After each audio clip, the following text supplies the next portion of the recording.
Everything you were taught about the Vikings in Greenland just got proven wrong, and the evidence came from something nobody expected.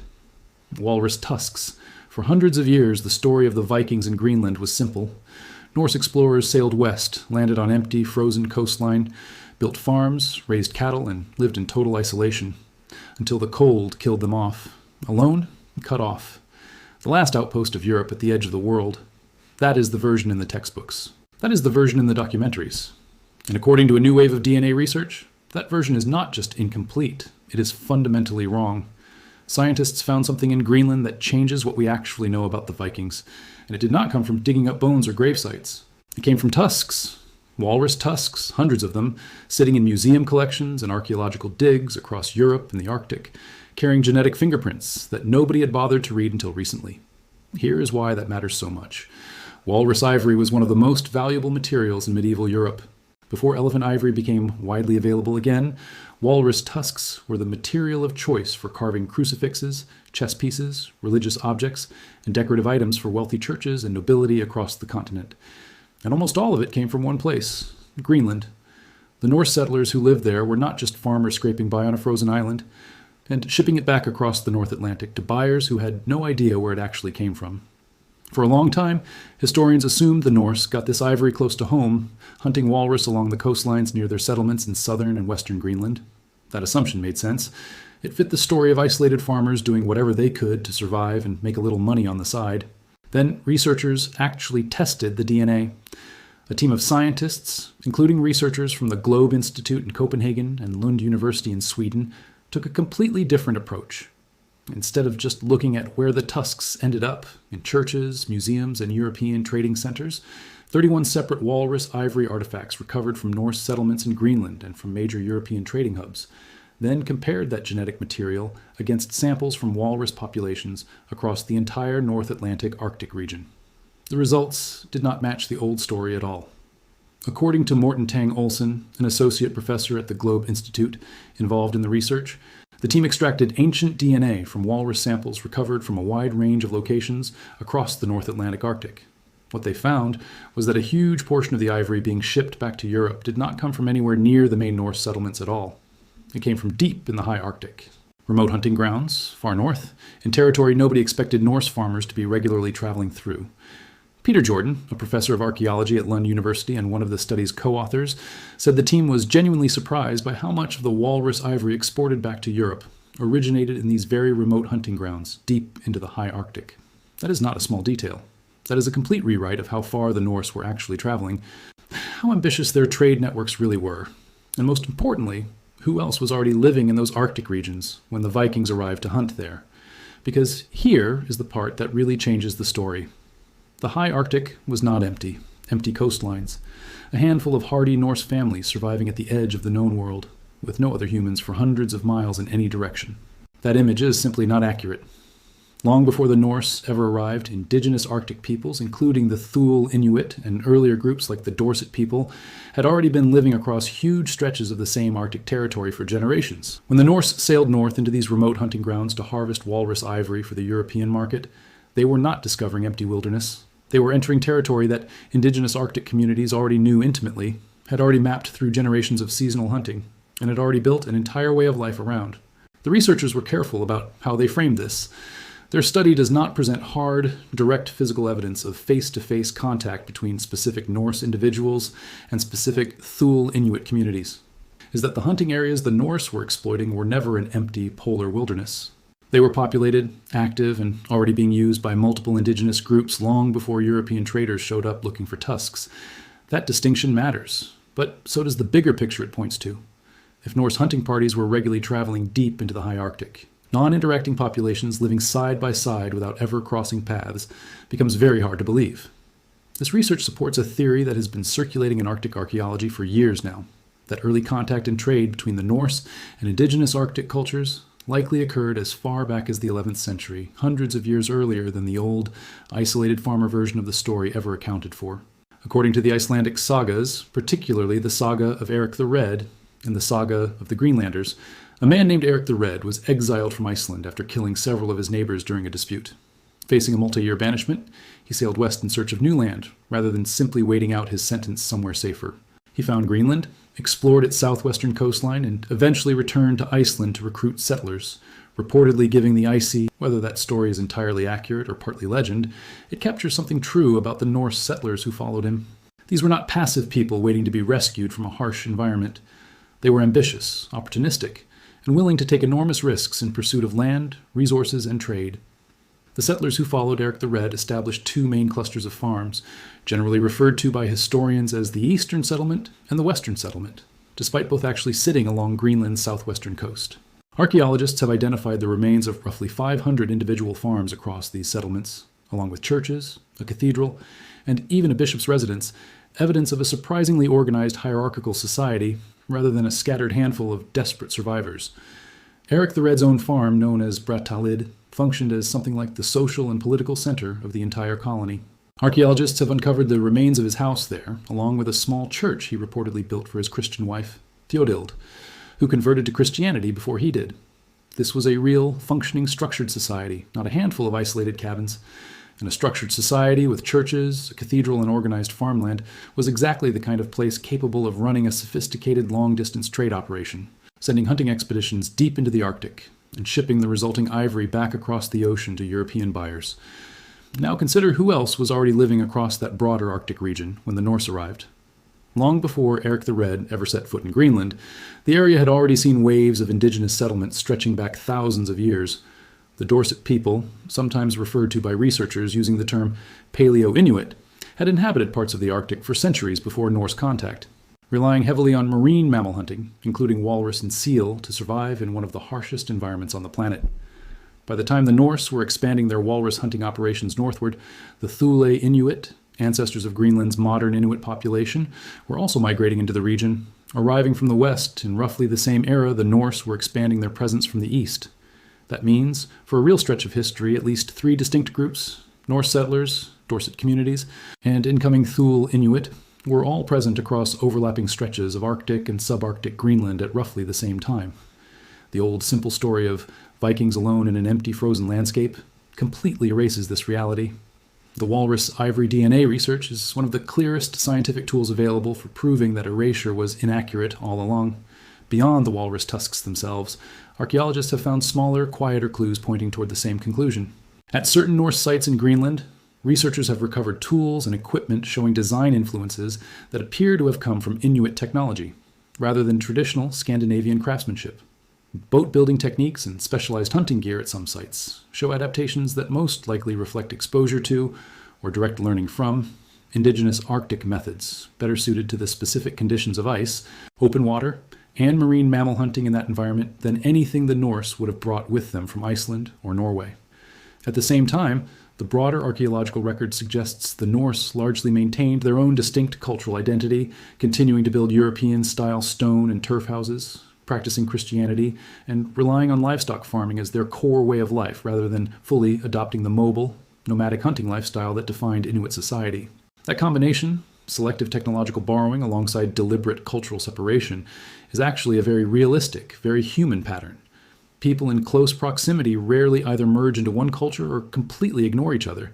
They usually land somewhere in between, picking up useful tools and techniques from their neighbors while still holding on to their own traditions, language, religion, and identity.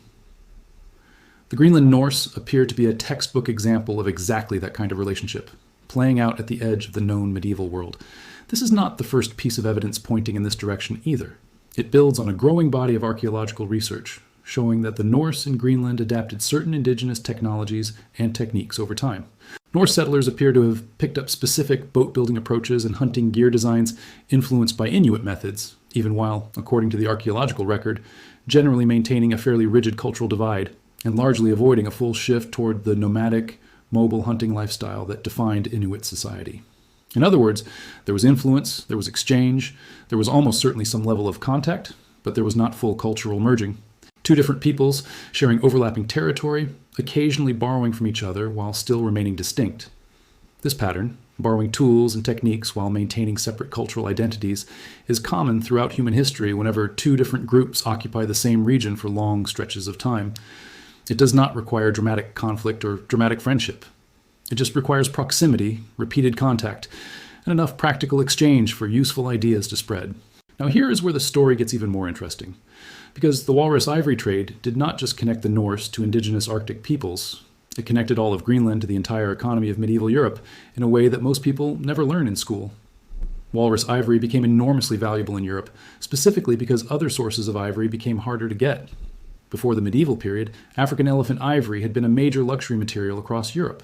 But trade disruptions, especially those connected to the Crusades and shifting control over Mediterranean and Middle Eastern trade routes, made elephant ivory much harder and more expensive to acquire. That created a gap in the market. Walrus tusks filled it. Suddenly, ivory carved from walrus tusks pulled out of the Arctic Ocean was ending up in cathedral carvings, chess sets, and religious artifacts across Norway, England, France, and beyond.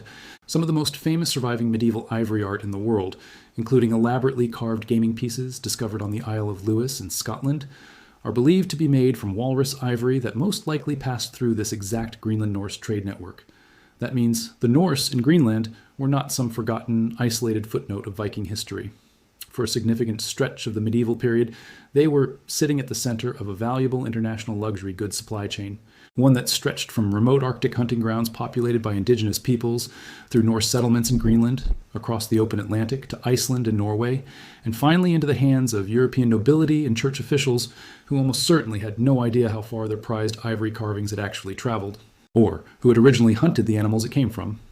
Once you understand how valuable and far-reaching this trade really was, the old simple story about Greenland's Vikings starts to fall apart even more. The traditional narrative goes something like this. Eric the Red, exiled from Iceland after killing several people, sailed west, found Greenland, and led a wave of settlers there starting in the 980s. Norse farmers built stone and turf houses, raised sheep, goats, and cattle, constructed churches, and lived a European-style agricultural life in one of the harshest environments on the planet. Eventually, sometime in the 1400s, they vanished.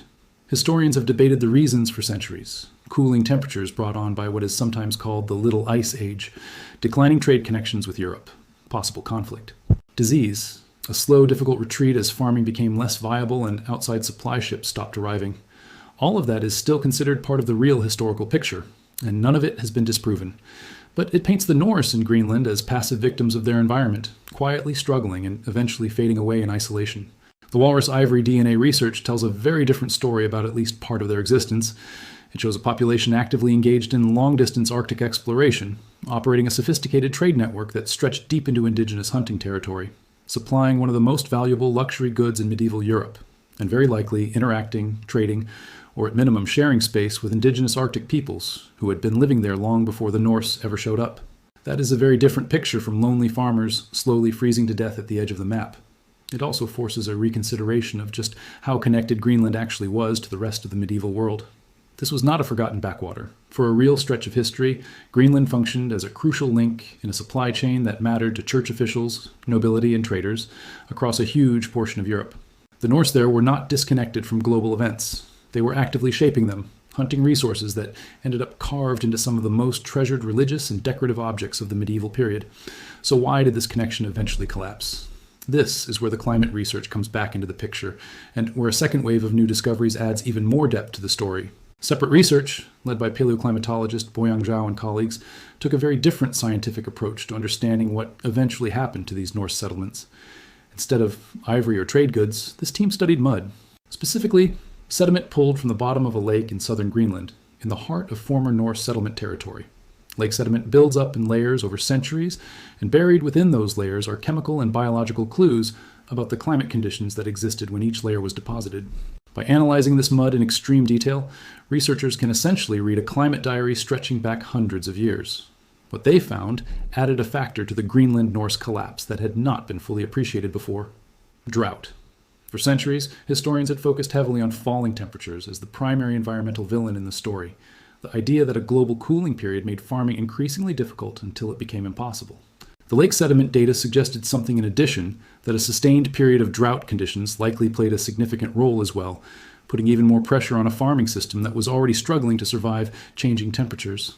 A separate but related study out of Columbia University's Lamont Doherty Earth Observatory added yet another twist to the environmental picture, one that sounds almost backwards at first. Researchers there found evidence that sea levels were actually rising around Greenland during the same difficult period. even as the broader region entered a colder climate phase. That might sound contradictory. Colder temperatures usually make people think of lower sea levels, more ice, more frozen coastline. But the researchers explained that this counterintuitive combination of rising seas and cooling temperatures likely helped push Norse colonists out, flooding valuable coastal farmland and grazing areas at the exact same time that colder conditions were already shortening growing seasons and threatening food supplies. Put these pieces together, and the ending of the Greenland Norse story becomes far more complicated and far more human than the old, simple version. This was not one single dramatic event. It was not a sudden invasion or a single killer winter. It was a slow, layered collapse. Cooling temperatures made farming harder. Drought stressed the land even further. Rising sea levels swallowed valuable coastal farmland at the worst possible time.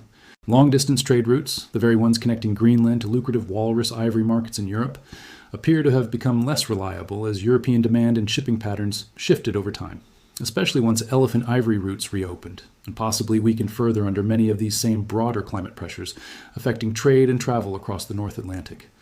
Layer all of that together across decades, and you get exactly what actually appears to have happened. Not sudden extinction, but a slow, difficult unraveling until eventually the outside ships stopped coming regularly enough, the local environment stopped supporting the population reliably enough, and the Norse presence in Greenland faded out sometime in the 1400s. There's a haunting detail connected to this collapse that historians and archaeologists have pointed to for years. There are no clear written records describing exactly what happened in the final years. No dramatic final letter home. No last recorded shipwreck carrying the final survivors back to Europe, just silence, and then, generations later, ruins. One researcher, who has spent years working on Greenland archaeology, described the emotional core of the mystery simply. Maybe there were a few old people surviving on scattered farms near the very end. But what about everyone else? If you're living in Greenland without your own ship, entirely dependent on vessels arriving from Norway or Iceland to bring supplies and take people home, and eventually those ships simply stop coming, what actually happens to a community after that? That is the quiet tragedy sitting underneath all of this new scientific data.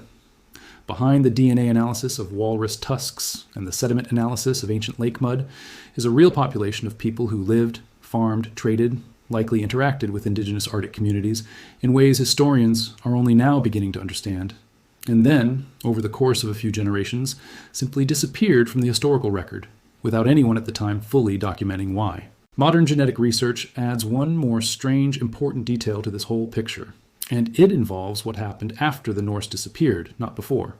Scientists studying Viking Age DNA more broadly, including a major 2025 genomic study published in Nature that analyzed more than 1,500 ancient genomes using a new computational method, have shown that Scandinavian ancestry spread widely across parts of Europe during the Viking Age, leaving genetic traces still detectable in modern populations today. Researchers have found that as much as 6% of the population of England today carries detectable Viking DNA, with some estimates suggesting the percentage runs even higher in parts of northern Britain. Greenland tells a completely different genetic story. Unlike England, unlike parts of Scotland and Ireland, unlike other regions, the Vikings settled and left lasting genetic fingerprints in modern populations. Greenland shows essentially no surviving Norse genetic legacy in its population today. Viking DNA there exists almost exclusively in old bones, pulled from ancient burial sites, including graves surrounding what may be the very first Christian church built in North America. The Norse who lived in Greenland for roughly 450 years left behind farms, church ruins, trade goods, and now, thanks to genetic testing, evidence of Arctic exploration and possible indigenous contact. But they did not leave behind descendants who still live there today. When they left, or died out, that specific genetic line in Greenland effectively ended. The population that lives across Greenland today is overwhelmingly Inuit in ancestry, descended largely from the Thule Inuit people, who themselves migrated into the region around 1,000 years ago, arriving in roughly the same era the Norse did. Modern genetic studies estimate that present-day Greenlandic populations carry around 25% European genetic ancestry overall, but researchers have traced almost all of that European genetic contribution to a much later period, centuries after the Norse vanished. Sources include pre-colonial Dutch whalers passing through Arctic waters, German and Danish-Norwegian missionaries arriving in later centuries, and eventually formal Danish colonization. Multiple genetic studies specifically looking for direct evidence of interbreeding between the original medieval Norse settlers and Inuit populations have not found supporting evidence for that kind of gene flow. Trade contact and shared territory, according to the walrus ivory research, appears very likely. Direct, lasting genetic mixing between those two specific groups, based on the genetic record available so far, does not appear to have happened, or at least left no detectable trace that has survived into the modern Greenlandic population. That distinction is actually one of the most fascinating parts of this entire story. Two different peoples, Norse settlers and indigenous Arctic communities, very likely crossed paths repeatedly across a huge remote stretch of the high Arctic, connected by one of the most lucrative trade goods in medieval Europe. There is a real, physical, scientific trail connecting them, walrus tusks carved into crucifixes and chess pieces sitting in European museums today. And yet, according to the genetic evidence gathered so far, this contact, whatever form it actually took, trading, hunting alongside each other, borrowing tools and boat designs, did not translate into the kind of long-term genetic blending that shows up clearly in the historical record of other regions the Vikings touched. So what does all of this actually mean when you step back and look at the full picture together? The old story said the Vikings in Greenland were isolated farmers, quietly struggling against the cold until they vanished. The new evidence says something far more complicated and far more interesting. They were active participants in a valuable, far-reaching Arctic trade network. They very likely operated in territory already occupied by indigenous Arctic communities, adapting some of their tools and techniques along the way. They supplied a material that ended up in some of the most treasured artistic and religious objects across medieval Europe. And their eventual disappearance was not caused by one single dramatic event, but by a slow accumulation of environmental pressures, cooling temperatures, drought, and rising seas destroying coastal farmland layered on top of a trade relationship with Europe that appears to have become less reliable over time. None of this is dramatic in the way a sensational headline wants it to be. There is no lost civilization, no secret conspiracy, no single shocking artifact that rewrites everything overnight. What actually happened is something scientists find far more valuable than a single shocking twist. A slow, careful accumulation of evidence, tusk by tusk, sediment layer by sediment layer, genome by genome, gradually replacing an oversimplified old story with a much richer, more accurate, more human one. The Vikings who lived in Greenland were not the last lonely outpost of Europe, forgotten and frozen at the edge of the world. They were explorers, traders, and farmers, operating at the intersection of two different worlds, European Christendom on one side and indigenous Arctic culture on the other, connected by walrus tusks that traveled thousands of miles from remote Arctic hunting grounds into the hands of medieval European nobility. And when their settlements eventually faded, it was not because of a single failure. It was because an already difficult, delicately balanced way of life finally buckled under the combined weight of a changing climate and a changing world. That is the real discovery hiding inside this research. Not a single terrifying secret, but a far more accurate, far more complete version of a story people thought they already understood. Sometimes the discovery that changes everything is not a shocking twist at all. Sometimes it is simply the truth, finally pieced together, one tusk, one lake, and one genome at a time. It is worth pausing on just how unusual it is for a single material, walrus ivory, to unlock this much hidden history. Most of what we know about ancient trade networks comes from written records, receipts, letters, ship manifests, the kind of paper trail literate societies tend to leave behind. The Greenland Norse left very little of that behind, at least not much that survived the centuries. What they left instead was physical material, carved objects sitting quietly in churches, museum drawers, and private collections across Europe for hundreds of years, their true origin completely unknown until modern genetic science finally learned how to ask the tusks themselves where they came from. That is genuinely remarkable when you think about it. A chess piece carved 800 or 900 years ago, admired for generations, purely as a piece of medieval artistry, turns out to also be a kind of biological passport, carrying inside its own material a genetic record of exactly which walrus population it came from. And, by extension, roughly where in the Arctic that walrus was hunted. Nobody carving that chess piece in the 12th or 13th century could have imagined that scientists 800 years later would be able to read that information directly out of the ivory itself. This is part of a much larger pattern in modern archaeology, where objects that were once studied purely for their artistic or historical value are now being re-examined using tools their original creators could never have imagined. Ancient DNA, isotope analysis, chemical fingerprinting. Each of these techniques is quietly rewriting small pieces of history that everyone assumed had already been fully figured out. The walrus ivory study is a perfect example. Nobody needed to find a new shipwreck or a lost city. They just needed better tools to read information that had been sitting in plain sight, inside objects people had been looking at for centuries. It also raises an interesting question worth sitting with. How much of what we think we know about other historical trade networks, other supposedly isolated frontier settlements, other neatly packaged stories about who lived where and when, is quietly wrong in the exact same way the old Greenland story was? If a single genetic study of walrus tusks can meaningfully rewrite our understanding of Arctic contact between Norse settlers and indigenous peoples, it is reasonable to assume similar surprises are waiting inside other artifacts, other collections, other quiet museum drawers, simply waiting for someone to apply the right tool and ask the right question. For now, though, the Greenland story stands on its own as one of the clearest examples of how much nuance can hide behind a simplified historical narrative. The Vikings who sailed to Greenland were not the last lonely footnote of the Viking Age, freezing quietly at the edge of a forgotten map until the cold finally took them. They were ambitious explorers and traders who built a structured, church-centered society, launched hunting expeditions deep into occupied Arctic territory, supplied one of medieval Europe's most valuable luxury materials, very likely crossed paths repeatedly with indigenous Arctic peoples who had lived there long before they arrived and eventually watched their way of life slowly collapse under a combination of cooling temperatures, drought, rising seas, and a trade relationship with Europe that no longer supported them the way it once had. That is not a story about disappearance. It is a story about connection, ambition, adaptation, and eventually an ending shaped by forces far bigger than any single decision the settlers themselves made.